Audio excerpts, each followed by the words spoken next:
Alright, Shalom Hebrews. This is a message from the Israelite Brotherhood. Alright, Hebrews. You know we know the conditions that we are living in, and we know that it's not good. And we know that we are basically being devoured and being taken down through there because our people don't have an idea of who we are. You know, the majority of us, you know, the Negroes, the blacks, the African Americans, the Israelites that are going by those titles. And those titles keep us from having unity, you know, and unity is strength. You know, we Israelites only have, you know, each other. And we can look in our captivity and look at the ethnic groups that live among us and see that don't nobody care about us. Nobody care about us. And it's been like that, you know, from the beginning. You know, yeah, people will align their struggle with ours if it benefit them. You know, that's like the civil rights, the so-called civil rights movement, and how it basically benefited other ethnic groups more than it benefit the the so-called blacks. You know what I'm saying? And how that, man, everybody then, you know, benefited off of the civil rights, and how that it basically stripped us of resources and everything. I explained how the Amorite system manipulated us Israelites out of our resources after slavery that we had generated, you know, being isolated from them, you know, after slavery, and you know, and how they tricked us out of our resources with the civil rights. But Israelites, we got to have some unity. We got to have some unity, and you know, it's a lot of doctrines in the Israelite community, man. It's a lot of doctrines in the Israelite community, and the Israelites that are functioning off Jewish myths, the Jewish history. You know, they can't, you know, see no truth, and we ain't gonna have no unity, you know, believing in Jewish history. You know, me and I kind of want to go back in Tanakh history and kind of demonstrate that when we had unity, we prevailed over our enemies. Every time we had unity, we prevailed over our enemies, and that's one of the main reasons why our enemies try to keep us disenfranchised and keep us, you know, from coming together, and don't want us to come together, because if we come together and be one, man, they power is gone. You know, they power is gone, and man, we got to find some type of way to unite. But we can only unite off truth. You know, we can only unite off truth, and you know, that's why you know, man, we Israelites only have one history. Unity is strength. One. See, we only got one history, and within the Israelite community, man, there's so many doctrines and so many belief systems that all that keep us from having unity, because, you know, them histories that the Israelites believe in are Jewish myths, and they don't line up with Tanakh history. They don't line up with Tanakh history. Man, the history that the Israelite Brotherhood show is a continuation from Tanakh, man, to now, to our captivity now.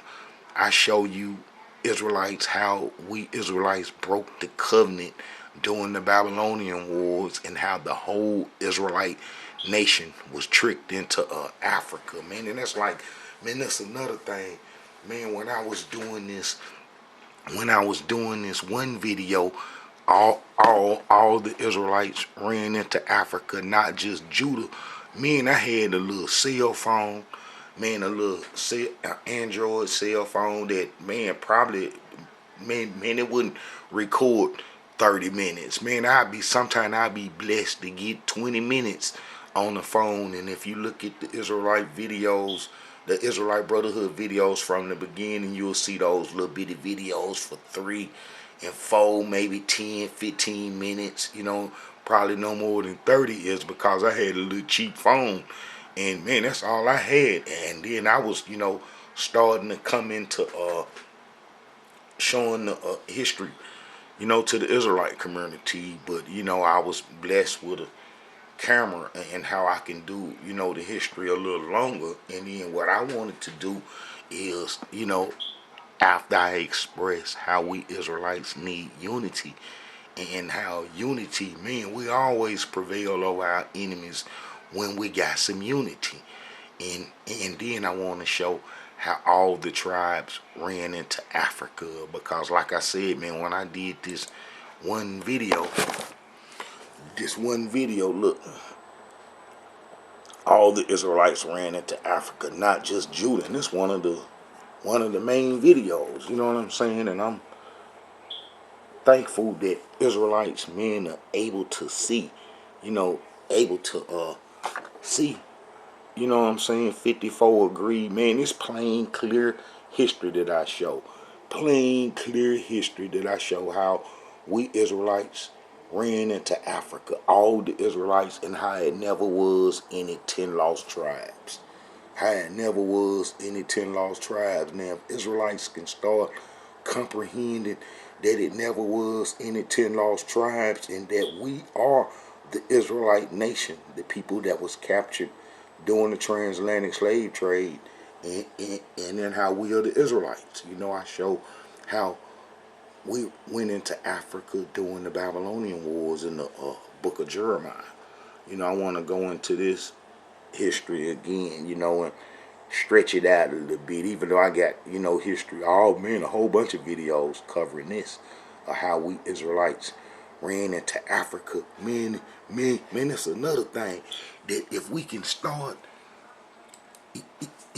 if we Israelites can start seeing each other as Israelites, and not as blacks, Negroes, and African Americans. I was explaining to this Israelite that, man, once we start acknowledging each other as Israelites and look at each other as Hebrews, then, man, they kind of like keep the envy away, because, we starting over in our heritage, and how we not going, be against each other and hate each other, coming into an Israelite heritage. Even though I hate them Israelites doctrine in the camps, I love them personally because they're Israelites. I love them personally because they Israelites. And, man, I hate the doctrine that they push and the lies that the Israelite community teach. And, they, some of them, man, they don't know, because the computer age come in, and you got all the archives, all the books, and all the archives and writings on the computer. And, those Israelites ain't took the time, man, to do some real thorough, in-depth research. And then how they just, picked up books, and anybody that they see, they got a little pigmentation, and that was claiming the Israelite heritage, they thought that was us. And a lot of Israelites get caught up in that confusion when they believe in that Khazar history, meaning them Khazar myths and stuff, how the Jews come from the Khazars, and then before then everybody was a Israelite functioning. Oh no, that's false. That's false. That's false. That's real false. I show you Israelites how Ashkenazi and the Sephardi come into our heritage. And once we understand this, man, there should be some unity, man, within the Israelite community understanding this, because now we can explain how the people that got an Israelite heritage and who they are. Man, that should make us have some unity. We should be unified and happy and in glory that we can pinpoint the Sephardi and the Ashkenazi history and easily show that they are not the Israelites, but the people that the Israelites abandoned the land to during the Babylonian Wars. All right, Hebrews, man. All right, let's look at some of this history, man, of unity. Man, throughout the Tanakh, we already know that when we come out of Egypt, and then how we was unified as one people going into the land of Canaan, and then how we was going into the land of Canaan to destroy them as one people, and then how that we didn't do that, but as one people we was going into the land of Canaan to destroy them. And then if you look at Tanakh history, the majority of the times that the Israelites find themselves in bondage, our ancestors, is when we don't have no unity. When we don't have no unity, and you have Israelites straying off to worship the enemy's religion, and associating with the enemies and so forth, and then, man, that bring us down. That bring us down every time, and man, the Tanakh history show this over and over and over. Man, I want to go to this point, man, in history, man, that I think is real important, is when King Saul was fighting them the Philistines, and then how we had to be united, man, to overcome them. And then how, to not demonstrate that if we unite, we can overcome our enemies if we unite. But if we don't unite, and we stay fragmented and disenfranchised, then our enemies gonna rule over us. And the only way for us to unite, we have to unite up under Yah, mean up under Almighty Yah. That's just point blank. That's something our enemies don't control Almighty Yah. They don't control the history of Almighty Yah. And that's what we have to unite up under the worship of Yah, Yahweh. One. Yahweh is one. You know what I'm saying? And we have to unite, men, up under Almighty Yah. And our enemies don't control Yah. So that's where our strength lie at. And I can show this in a Tanakh, man. It tell you this over and over.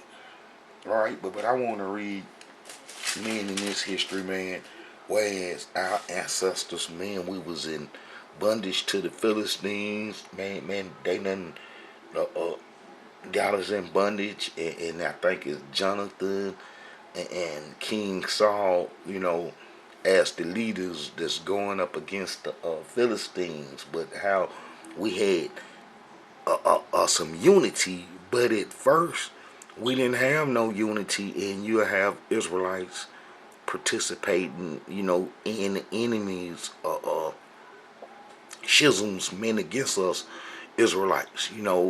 Israelites, harm Israelites, and this was going on in the time of Saul, whereas you had Israelites working with the Philistines to oppress Israelites. We ain't gonna have no unity if we are oppressing each other for our enemies. And this is what happened, man. But we got some unity, and even the Israelites that was working with the enemies come over to our side, which gave us the strength to overthrow our captivity. So unity is a must. We got to start having some unity. All right. Man, this will be 1 Samuel. Now it come to pass upon a day that Jonathan the son of Saul said, man, unto the young man that bare his armor, come and let us go over to the Philistines' garrison that is on the other side. But he told not his father. And Saul tarried in the uttermost part of Gabal under the pomegranate tree, which is in Megaron, and the people that were with him were about 600 men. And the son of Atub, and Achabad's brother, the son of Pinehas, the son of Eli, the Elohim's priest in Shiloh, where an ephod and where the ephod and the people knew not that Jonathan was gone. Let's see. Ephod and the people knew not that Jonathan was gone, and between the passage by which Jonathan sought to go over unto the Philistine garrison, there was a sharp rock on the one side and a sharp rock on the other side, and the name of the one was Boaz, and the name of the other was Sinah. The foremost of the one was situated northward over against Michmash, and the other southward over against Gabah. And Jonathan said to the young men that bore his armor, Come and let us go over unto the garrison of these uncircumcised, and it may be that the Elohim will work for us. You see, they got some unity right there. For there is no restraint to the Elohim to save by many or by few. And his armor bearer said unto him, Do all that is in thee in heart. Turn thee, behold, I am with thee. Man, according to thy heart. See, they had unity going over man against the enemy. And every time we have unity going against our enemies, we always prevail. Then said Jonathan, Behold, we will pass over unto these men, and we will discover ourselves unto them. If they say this unto us, tarry up, men, until we come to you, then we will stand still in our place, and will not go up unto them. But if they say this, come up unto us, then we will go up, for the Elohim had delivered them into our hand, and this shall be a sign unto us. So many saying, if the Philistines saying, we're going to come over to you, then they going to get on down. But if they say, well, y'all come over to us, then that's a sign that Almighty Yah delivered them into their heart, and they going to go get them. Man, that's pure bravery right there. Man, that's bravery right there, and that's what our enemies is afraid of, us having heart like that. Look, then said Jonathan, Behold, we will pass over unto these men, and will discover our right. But if they say this, come up unto us, then we will go up, for the Elohim had delivered them into our hand, and this shall be a sign unto us. And both of them discovered themselves unto the garrison of the Philistines, showing out. You know what I'm saying? Two of them finna take it to them. You know, our enemies are really weak. Our enemies are weak. And the only reason that they got us in captivity is because prophecy from Almighty Yah are the sufferings that we will go through. But outside that, our enemy's weak. And we done did the suffering already. That's what slavery on the plantation was about. Now that we're free from that, we should have some unity. All right. And both of them discovered themselves unto the garrison of the Philistine. And the Philistines said, Behold, the Hebrews come forth out of the holes where they had hid themselves. Look, man, they called us Hebrews. And I can show the Egyptians called us Hebrews. And that's a title that our enemies don't want us to associate ourselves with. They don't want us to be the Hebrews in the ancient past, because if you a Hebrew in the ancient past, then you got a history that can show you how to be that Hebrew again. You see, our history has been well documented by Almighty Yah. You know, man, I was doing this, watching this history about how these devils say that it's 29 planets, but man, about 60,000 light years away, that's been observing the earth. 29 planets, and they worried about them 29 planets, because they say it's something going on now. It's something going on, and that them 29 planets been watching the earth for the last 400 years. And man, they worried about that. You know, I'm going to pull that history up and then show that, you know, and I can show how they know that it's a heavenly host, and that the creator of them got crafts, as stipulated in the book of Ezekiel, when the creator and the host come down from heaven in them crafts that prophet Ezekiel record. All right. Look, and the men of the garrison answered, Look, and both of them discovered themselves been unto the garrison of the Philistines, and the Philistines said, Behold, the Hebrews come forth out of the holes where they had hid themselves. And the men of the garrison answered Jonathan and his armor bearer and said, Come up to us, and we will show you a thing. And Jonathan said unto his armor bearer, Come up after me, for Elohim had delivered them into the hand of Israel. And Jonathan climbed up upon his hands and upon his feet, and his armor bearer after him, and they fell before Jonathan, and his armor bearer slew after him. And that first slaughter which Jonathan and his armor bearer made was about 20 men. Knocked them off real quick. Men within as it were as half acre of land, which a yoke of oxen might plow. See, if we Israelites come together, man, it don't matter how many men of our enemies united against us, that we will overcome them. Man, that's like in our community. Man, they got all the stores. Our enemies got all the stores. All the stores. On all the gas stations. And then how about if we had some unity, we could put some of them out of business. You know, it should be one store in the community that we Israelites say, hey, we ain't going up in this one. And let them fold up. You know, it take unity, you know what I'm saying, to do that. And it take unity to strategize a plan to fight your enemies, as the Israelites, you know what I'm saying, constantly did in the Tanakh history. But look, and there was trembling in the host. You know, Jonathan them went and took it to him with some unity.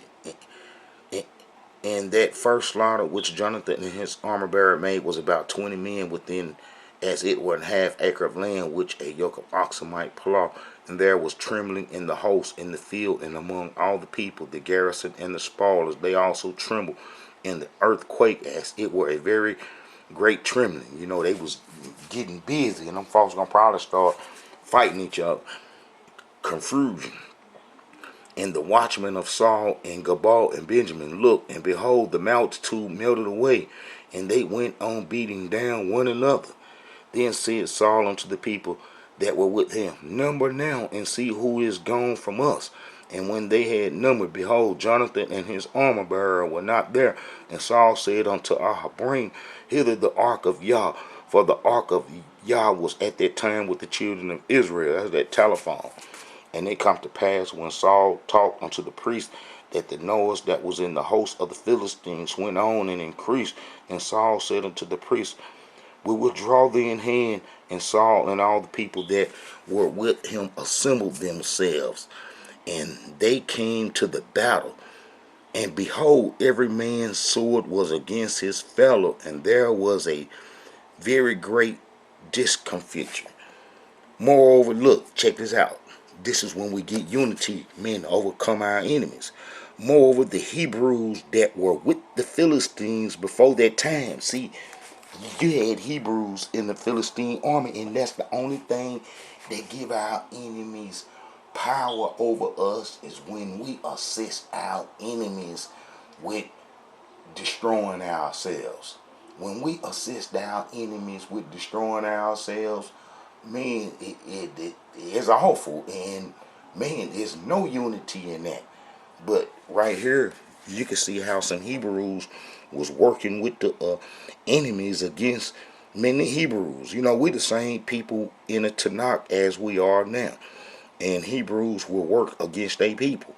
You know, man, let the police pull up, man. It's gonna be a man, the Hebrew brother, you know what I'm saying, it probably, you know what I'm saying, arrest you and stuff, even though, you know, it's some good police officers, man, some real good ones, man, some good brothers that's Hebrews, that police officers, and they know the difference. But you got some Uncle Tom ones, man, that don't know about their heritage and their history, man, and them folks is working for the enemies, just like these Hebrews did in the past. Look, moreover, the Hebrews that were with the Philistines before that time, which went up with them into the camp from the country round about, even they also turned to be with the Israelites that were with Saul and Jonathan.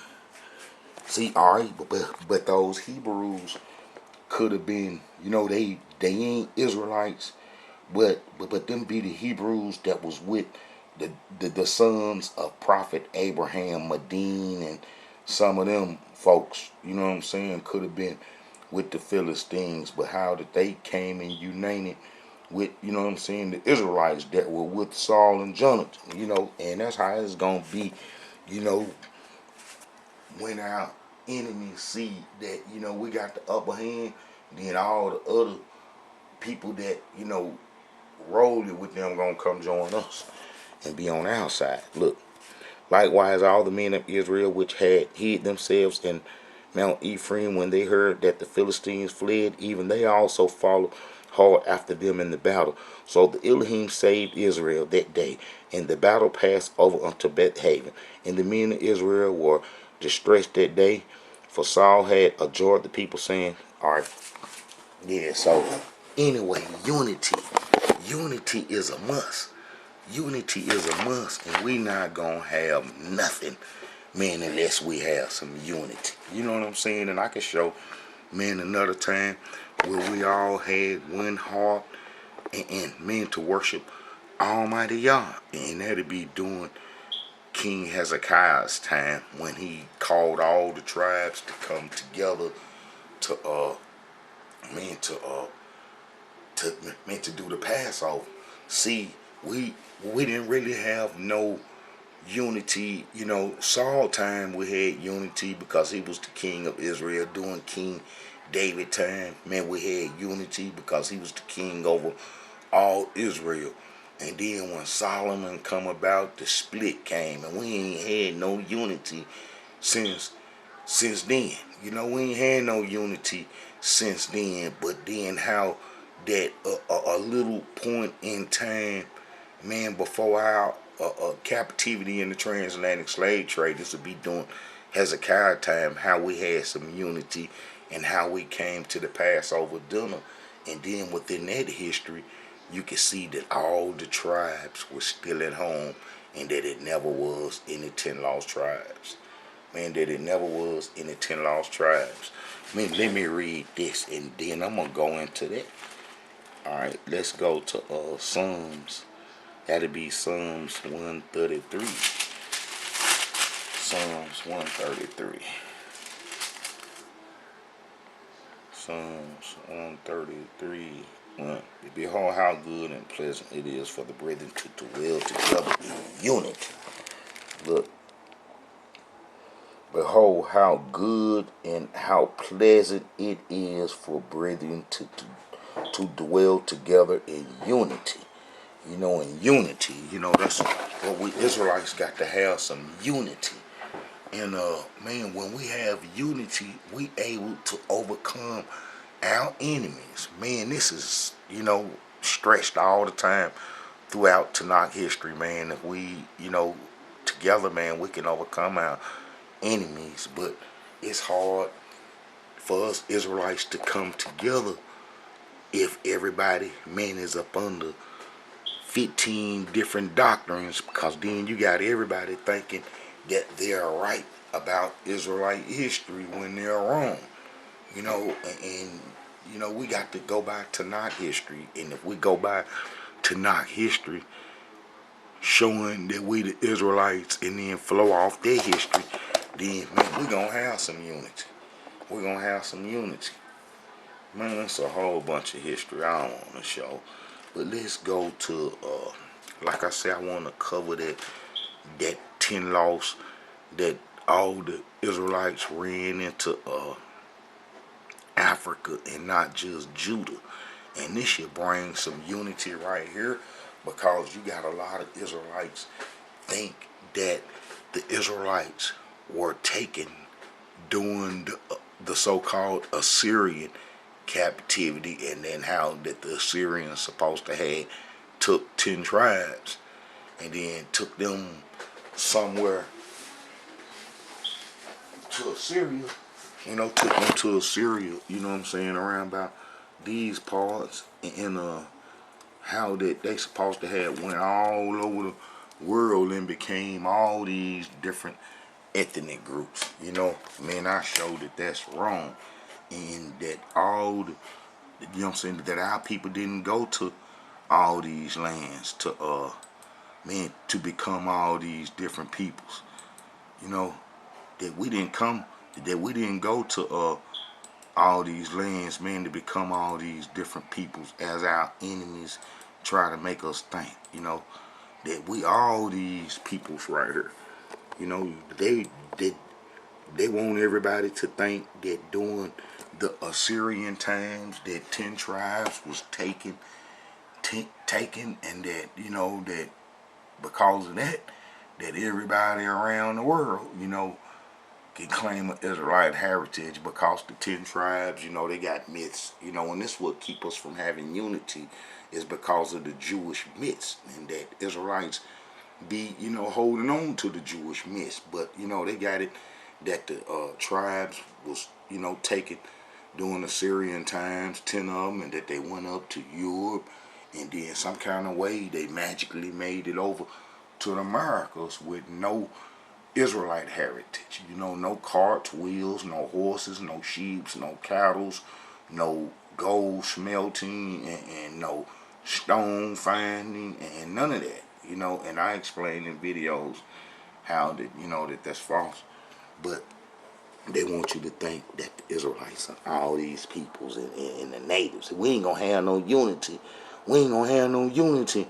Man, if we think that he an Israelite, we ain't gonna have no unity if we think he an Israelite, cause some of us gonna be in disagreement with that stuff, and we ain't gonna go for that.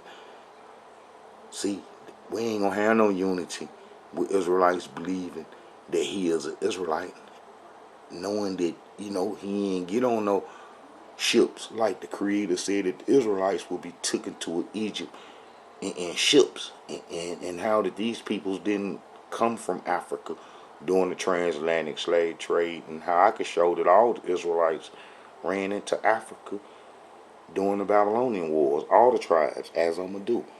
But we are not all these folks. We are not him.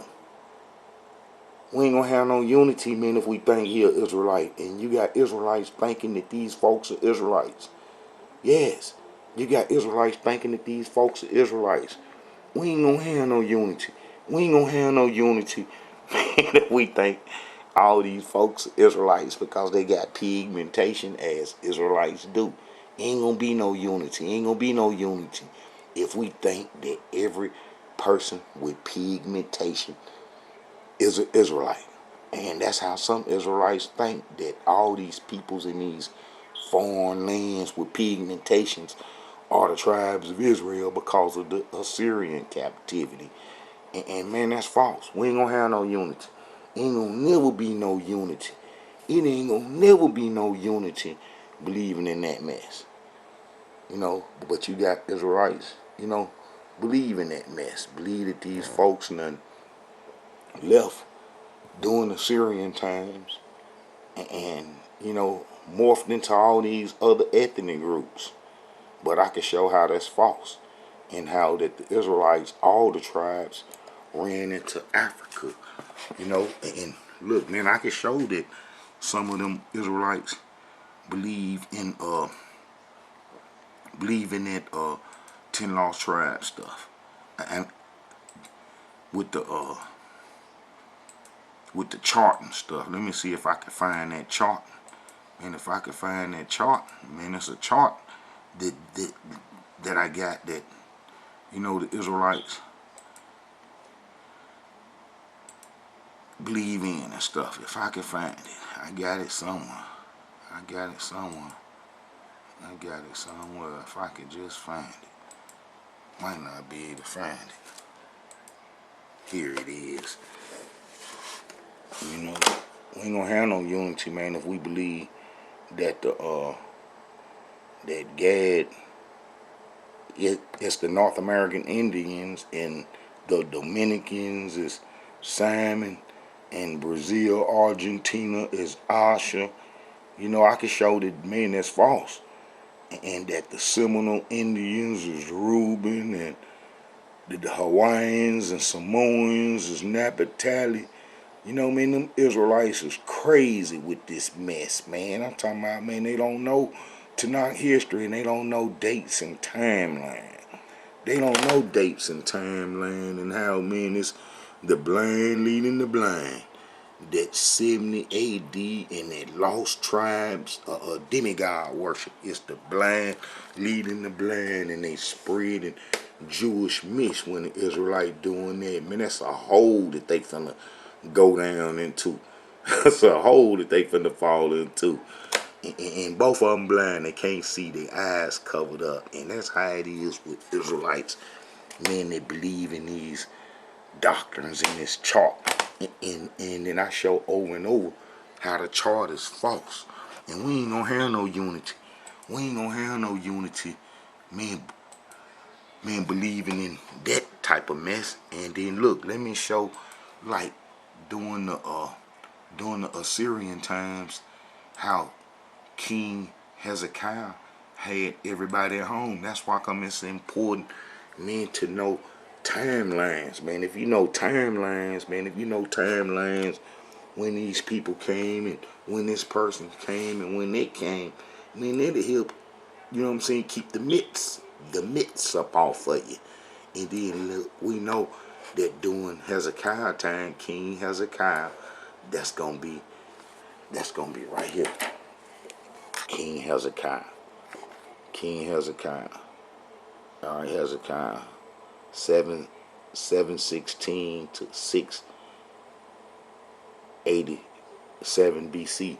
Now, look, I was just watching a video, man, about how that they was talking about the Assyrians being destroyed, and then how that the Assyrians was trying to come into Egypt. Man, I think I got a videos, man. I'm gonna put the satire history together. I'm gonna put the satire history together, showing how the Assyrians, now the whole Assyrian captivity in history is incorrect. Man, it's incorrect. It's incorrect. And people's, been believing in false history from the Babylonian scribes that we Israelites abandoned our heritage to, and how they created false history about everything to cover up who they are and how they got the Israelite history, and they was placed in our land during the Syrian times.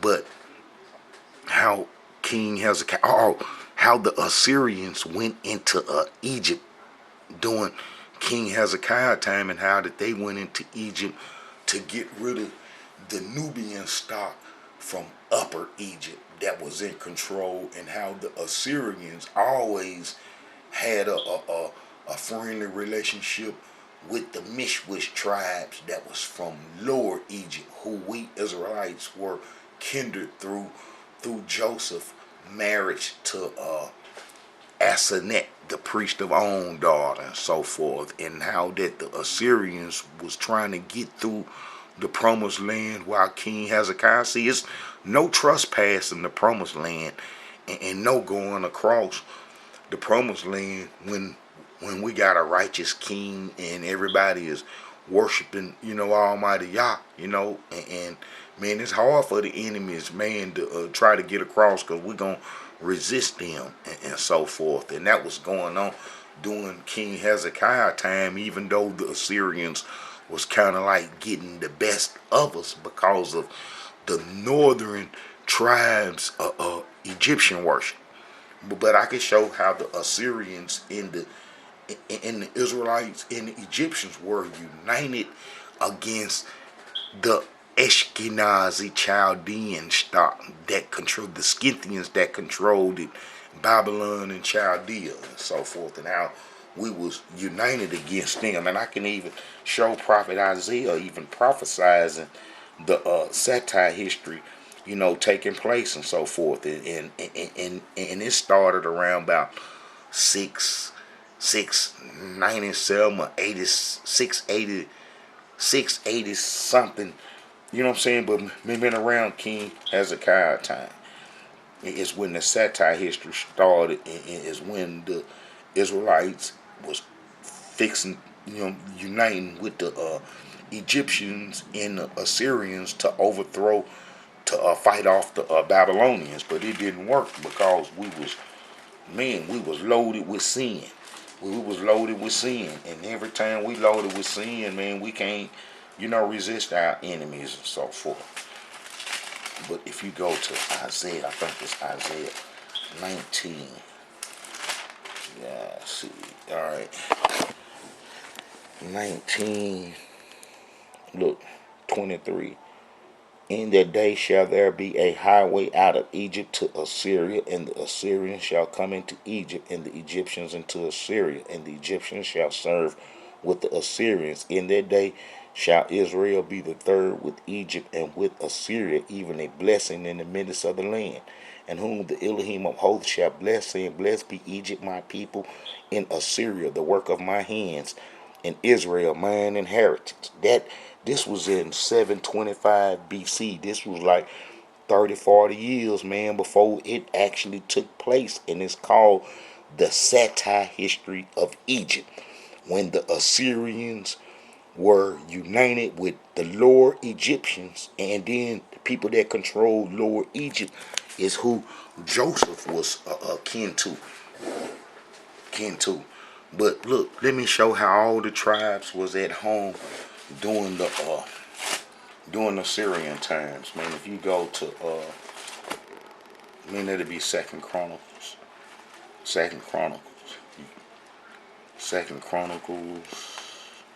chapter 30.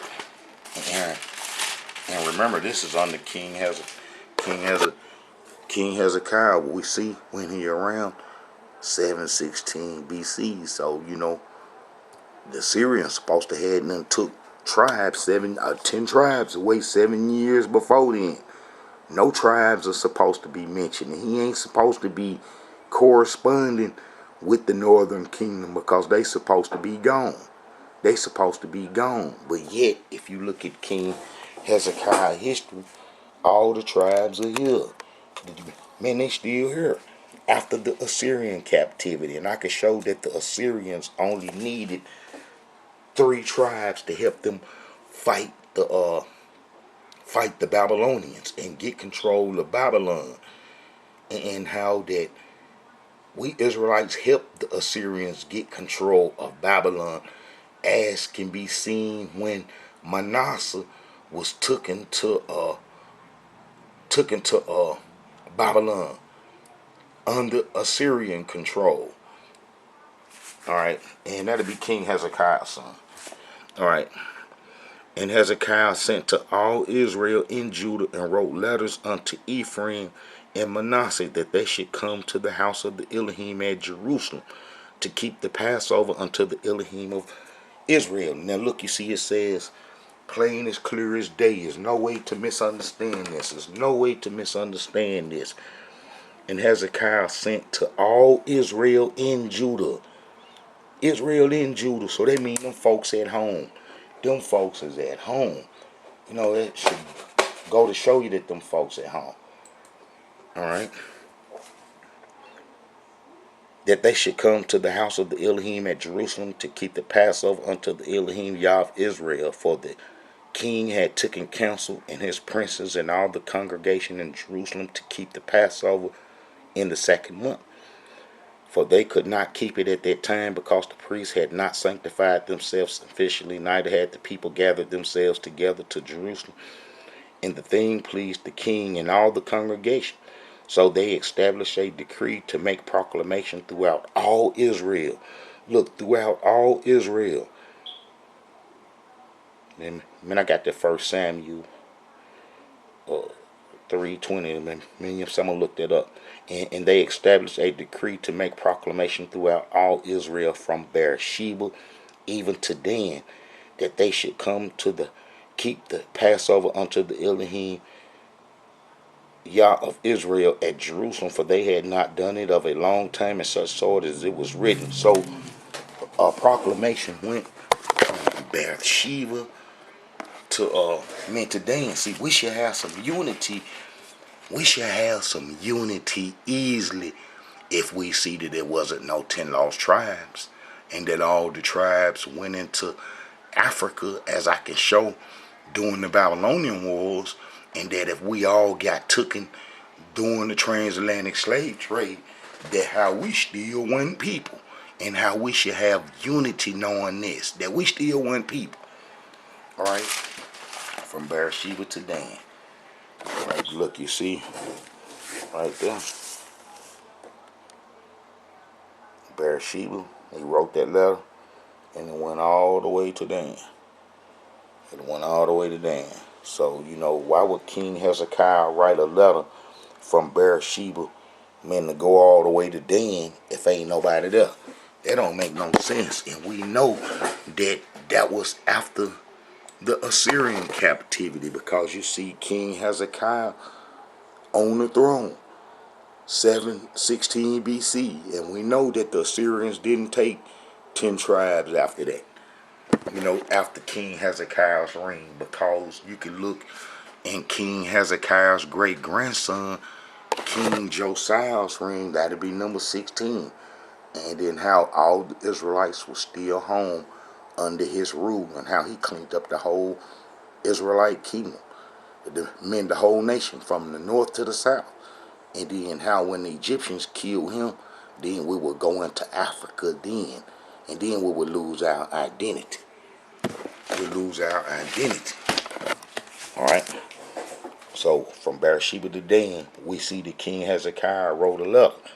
So the post went with the letters from the king and his princes throughout all Israel and Judah, and according to the commandment of the king, saying, Ye children of Israel, turn again unto the Elohim Yah of Abraham, Isaac, and Israel, and he will return to the remain of you that are escaped out of the hands of who? The kings of Assyria.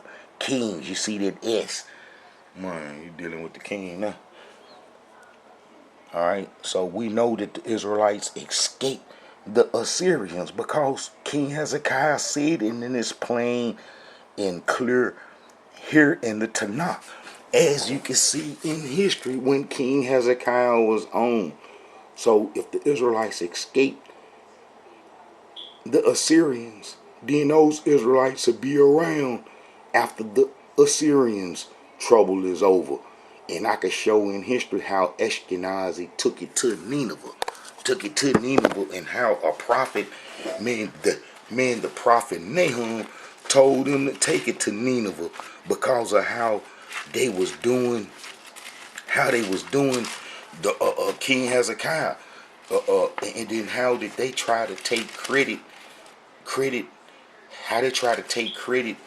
for the beating up the northern kingdom when we was on Egyptian religion, and then coming across into the promised land, and how did they then give credit to our Almighty Yah, and how did they just took credit for themselves and got the big head. And then look, this is it. So this is all about the time of King Hezekiah too. It's only a few years after that. This 697 BC. So we see King Hezekiah's on at 7, and look, when went all the way down to 687 BC. Look, 687 BC. Look, King Hezekiah. Look, King Hezekiah. Hezekiah 687 BC. And look, we see that this was wrote in 697 BC. So during this time when Assyria then came into the promised land, bothering King Hezekiah, prophet Nahum was in Judah. He was in Judah, and he pronounced Assyria's destruction, and it came immediately. And if you listen to the history of the destruction of Assyria, it was horrible for them. They got took off the face of the earth. They got extinct. They got extinct. The whole population. Look, the burden of Nineveh, the book of the, and look, and then the Assyrians had contact and used to roll with us. We used to go rob with them. We used to go rob with the Assyrians. That's why they took them 10 tribes, them 3 tribes that started that 10 lost tribe myth. And then I can show that. Alright, let me show this, and then I'm going to go to that. Man, I hate to be jumping around because I want you Israelites to be able to follow this history clearly. Look, the burden of Nineveh, the book of the vision of Nahum the Eshkolite. Yah is jealous, and the Elohim revengeth. The Elohim revengeth and is furious, for the Elohim will take vengeance on his adversary and reserve wrath for his enemies. And that's what happened to Assyria. You Israelites better believe in Almighty Yah. Y'all better believe in Almighty Yah and believe in this Tanakh history. God, this is where we get unity and strength. And it'll tell you in the Tanakh that our unity and strength comes from Almighty Yah. So we see that Prophet Nahum is there during a time that King Hezekiah was having trouble with the Assyrians. And then how that the Assyrians got the wrath of Almighty Yah put on them because they was taking credit for doing us wrong and stuff. All right. He rebuked it. Let me see. For the Elohim is slow to anger and great in power, and would not at all quite the wicked. And the Elohim had his way in the whirlwind and in the storm, and the clouds are the dust of his feet. And he rebuketh the sea and maketh it dry, and drieth up all the rivers. Bashan language and Carmel and the flowers of Lebanon language. The mountains quake and him, and the hill melt, and the earth is burnt. At his presence, ye of the world and all that dwell therein. Who can stand before his indignation? Who can abide in his fierceness of his anger? His wrath is poured out like fire, and the rocks are thrown down by him. The Elohim is good and strong and hold in the day of trouble, and he knoweth them that trust in him. But with an overrunning flood he will make an utter end of the place thereof, and darkness shall pursue his enemies. Alright, but anyway, me and this brother go on to describe the destruction of Nineveh. The destruction of Nineveh. And sure enough, it come to pass. When it came to pass, the Syrians got their mouth tore out. Alright? Let me show where the Assyrians only needed 3 tribes to help them fight against the Babylonians. Is really what it was about. You know, I need to go into the Assyrian history and start chronicalizing it and how it, pertains to us Israelites. Because our enemies ain't gonna tell the truth. Alright? I mean, if you go to First Chronicles and then you get down to 17, the sons of Reuben and the Gadites. First Chronicles chapter 5 verse 18. The sons of Reuben, the Gadites, the half tribe of Manasseh, valiant men able to bear buckler, sword, and shoot with bow, and skillful in war, were 440,703 score that went out to war. Now those Israelites would have been stationed, in different little parts of the northern kingdom, because them, that was the army, them was the fighters. Them was the fighters right there. Alright, if you go to alright,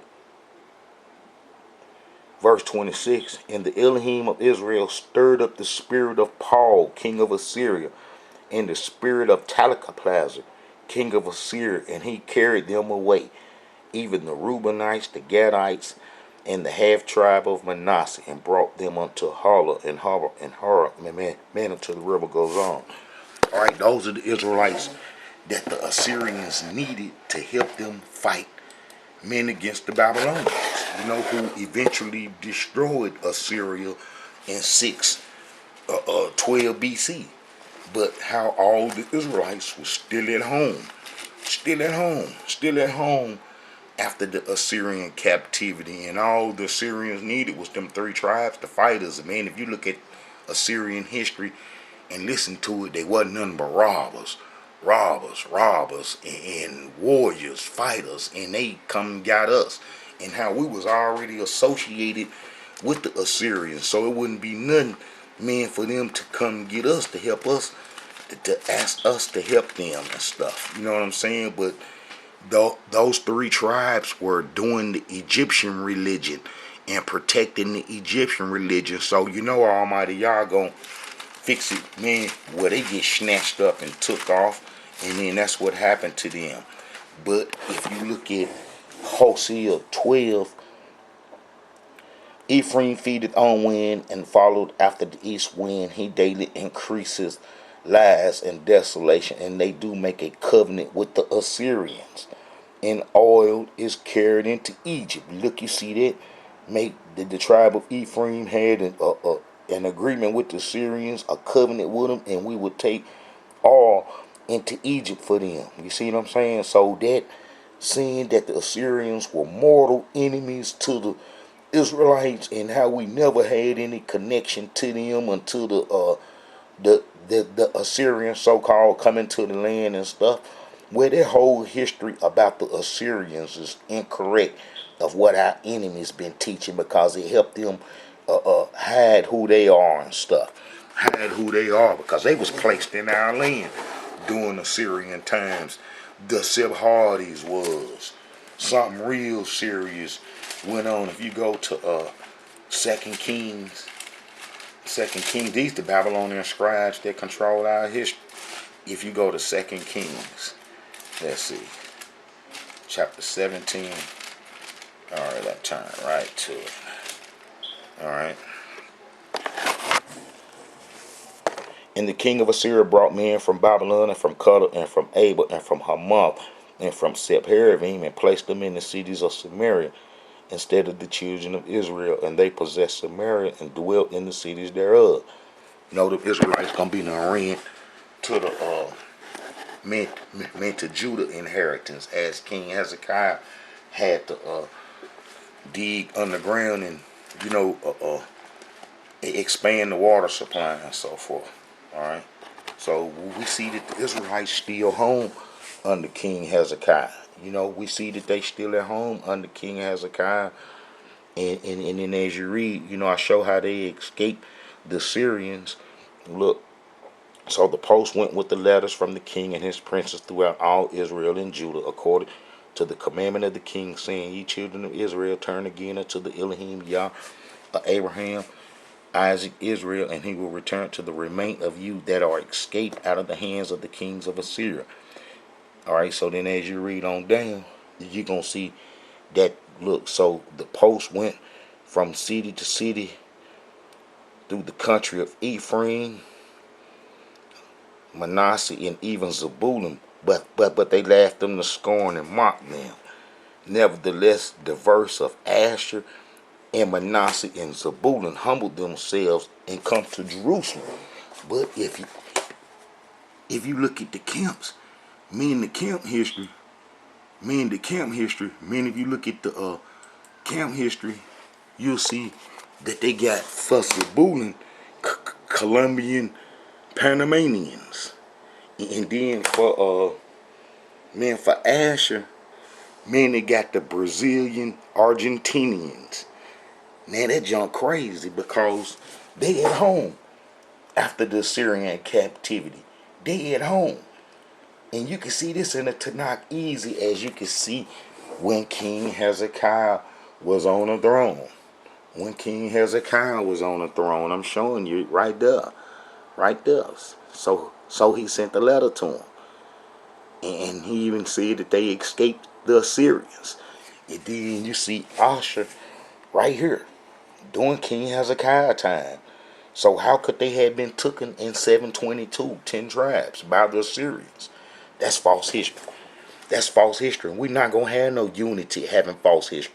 We're not going to have no unity believing in the 10 lost tribe doctrines. We're not going to have no unity believing in 10 lost tribes or Hebrews went into Africa in 70 AD because her Edomite temple was destroyed. We're not going to have no unity because of those doctrines. Those doctrines are to stop us from having unity because they are lies, they are myths. And the Israelites supposed to be for truth. And truth represent Almighty Yah. So we're not going to have no unity or false history. Look, nevertheless, verse of Asher, Manasseh, and Zebulun humbled themselves. Now, who did they say that the Zebulun was? Let's see. Oh yeah, the Panamanians and the Colombians. All right, humbled themselves, and then they come to Jerusalem. So they came to Jerusalem, and they were still at home, because we know that King Hezekiah sent a letter to him. And then if you go over to the other pages and read down, and this is 18, for a multitude of the people, even many of Ephraim and Manasseh, Ashgar and Zebulun, humbled themselves. Now who they say Ashgar is? Let's look and see who they say Ashgar is. They say Ashgar is the Mexicans. You know, folks, is crazy. Ain't no Mexicans come on no slave ship. Ain't no Mexicans come on no slave ship. And I can show that all the Israelites ran into Africa, because if we hear after the Assyrian captivity, as I'm showing that all the tribes are still here. All the tribes are still here because King Hezekiah wrote a letter to all Israel. So everybody's still home. So it's no 10 lost tribes. So, we can have unity off this truth. This is truth right here. This is supposed to cause unity. Alright? No 10 lost tribes, as I'm showing. Alright, so then if you go to Chronicles, 2nd Chronicles, that'd be 34. This would be King Josiah. This is around about 640 BC. Man, the Syrians is no more problems. The Babylonians is on the scene, with the Syrians trying to come across and the Egyptians trying to come across the promised land to help the Assyrians in their last little hour. And King Josiah wasn't having that, but the Egyptians killed him and then put us on Egyptian religion, and we were all going to Africa during the Babylonian wars, being chased off the land. But if you read King Josiah's history, you will see that all the tribes are still here, and the tribes that's not mentioned during King Hezekiah time gonna be mentioned during his great grandson time. See, and so did he in the cities of Manasseh, Ephraim, Simon, even unto Naphtali. Then let's see who they say that Simon is. Did they say Simon is the Dominicans? Well, the ones from the transatlantic slave trade, but how we don't have no Israelite tribe name, and how we all become one during the Babylonian wars. And I might make a video showing how we become one. That's why come we should have unity, because we became one during the Babylonian wars, would just make us Israelites. Alright, so let's see who Naphtali is, who they say Naphtali is. Alright, Naphtali, the Hawaiians. Look, Naphtali, the Hawaiians and Samoans. Man, when did they come over on a slave ship with us from Africa? They didn't. But the camps got them down as Israelites, but we see how they still home after the Assyrian captivity, because King Josiah got them home and he cleaned up the whole Israel. The whole Israel. Now let's look and see when King Josiah was at home. So it's way after the Assyrian captivity. 640 BC to 608. That's when the Babylonians come on the scene. And the prophet Ezekiel be the first wave of the Israelites being taken away for worshiping the Egyptian religion. He'll be the first wave, of the Israelites being taken away worshiping the Egyptian religion. So that show you that we were still at home. We were still at home, and how no Israelites, man, was in the in Assyria, going off to these strange lands and stuff, and how that's false history. How is that false history, and how we ain't gonna have no unity off false history. So now that we can see that we got correct history, we can start to have unity off that. So we know that King Josiah was in 640 BC down to 608 BC, and that the Babylonians come in. So all the tribes are still at home, and all the tribes will be driven south from north to south, going into Africa, and then that'll be the tribe of Judah leading the way, because the tribe of Judah, the Egyptians so ruthless, the northern kingdom already on Egyptian religion. Now the Egyptians put King Josiah's sons on Egyptian religion, and be this dude that killed King Josiah right there, Necho. And then they got him in the New York Museum. They got him in the New York Museum, as well as that obelisk that we was enslaved under in Egypt during Prophet Moses' time. You know, that obelisk, that's in Central Park. They call it the Cleopatra Needle. But that's King Necho. He would kill King Josiah. He would be one of the kings that the Assyrians set up when they took the power from the Nubian, Ethiopian, Sudan stock from Upper Egypt, and how that they would put him on from Lower Egypt, and he would be one of the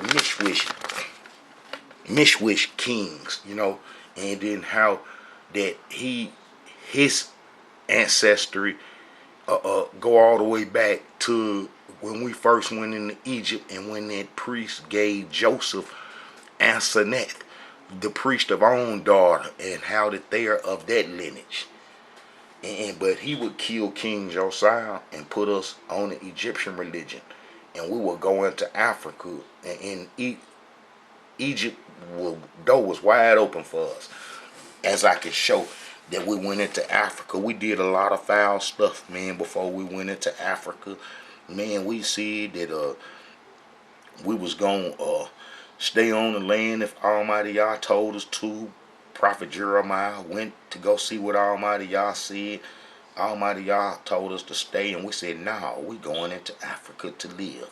And that's what the whole book of Jeremiah is about. And then it would all accumulate into this. If you go to 2 Kings chapter 25, verse 26, it would all accumulate into this. And all the people, both small and great, and the captains of the armies arose and came to Egypt, for they was afraid of the Chaldees. And how we never returned to the promised land. We never returned to the promised land after the Babylonians were defeated by the Persians. After all the Israelites went into Africa to do the Egyptian religion, and how we never come back home after the Babylonians were defeated, and then how we stayed in the Africa. All right, let's go to Jeremiah. I can show you some of the wicked stuff that we said, and this will be it right here. All right, Israelites, we can have some unity off some truth, but we ain't gonna have no unity off false history, false doctrines. We ain't gonna have no unity. And this is what we said. This is Jeremiah chapter 44, verse 15, 16, 17, and 18. Then all the men which knew that their wives had burnt incense unto other gods, and all the women that stood by, a great multitude, even all the people that dwell in the land of Egypt and Pathros, answered Jeremiah, saying, as for the word that thou hast spoken unto us in the name of the Elohim, we will not hearken unto thee, but we will certainly do so whatever thing go forth out of our own mouth, to burn incense unto the Queen of Heaven, and to pour out drink offerings unto her, as we have done, we and our fathers, our kings, our princes, in the cities of Judah and in the streets of Jerusalem. For then had we plenty of victuals, and were well, and saw no evil. But since we left off to burn incense unto the Queen of Heaven, and to pour out drink offerings unto her, we have wanted all things, and have been consumed by the sword and by famine. We got caught up in the slavery because of that. That caused the transatlantic slave trade, and that caused all the Israelites to be taken to the Americas for captivity. All of us. All of us. It took 275 years to remove us from Africa to slavery. All right, Hebrews, you know, this is a message from the Israelite Brotherhood, and how, you know, the Tanakh teaches how to have unity, man. We got to just start loving our brothers. And then look, once you tell the Israelite that you're an Israelite, then they supposed to automatically start working with you if they woke and conscious. But if they don't, and then they brush it to the side after you done told them that you an Israelite, then, you know, man, I pray the wrath of the Creator be on them. Everybody that don't know that they're Israelite, and when you tell them that they're Israelites, and they don't open up to you, Almighty Yah wrath finna be on them now. Almighty Yah wrath finna be on the people, on the Israelites that don't open up to their Israelite heritage when you Israelites come to them. You know, man, it's finna start coming to that now, because we getting close to the end, and how we're gonna have to go back to the promised land, and we're gonna have some unity doing that. We're gonna have to have some unity doing that. All right, this is a message from the Israelite Brotherhood, one love. I pray that all the Israelite Brotherhood members and family is doing swell, and that Almighty Yah is protecting you. And man, I pray that we're gonna all get together, man, before long, and you know what I'm saying, on this platform that I'm developing, and how we're gonna push a hard line. We're gonna push a hard line, and we're gonna have unity doing it. Shalom, Hebrews. It's a message from the Israelite Brotherhood.